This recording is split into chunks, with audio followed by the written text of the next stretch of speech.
নমস্কার বন্ধুরা, Bengali blog point থেকে পৌষ সংক্রান্তির অনেক অনেক শুভকামনা রইল।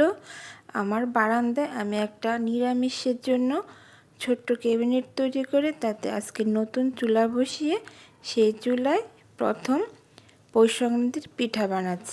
আমি প্রথমেই চুলায় একদিকে পায়েস আর একদিকে ক্ষীর বসিয়ে দিলাম। এই দুটো হতে হতে আমি বাকিগুলো তৈরি করে নিচ্ছি।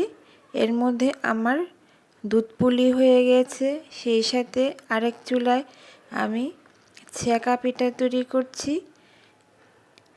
করছি রস পিঠা, মালপা, পাটিসাপটা, এরকম অনেক সুন্দর সুন্দর রেসিপি।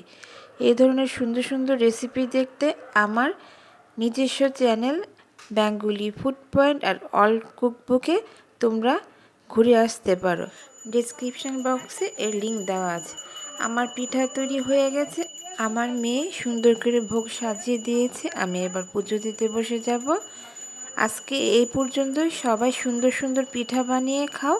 কে কি কোন পিঠা বানিয়েছো কমেন্ট বক্সে আমাকে জানিয়ে দাও। আজকে এই পর্যন্তই, আবারও দেখা হবে। টাটা।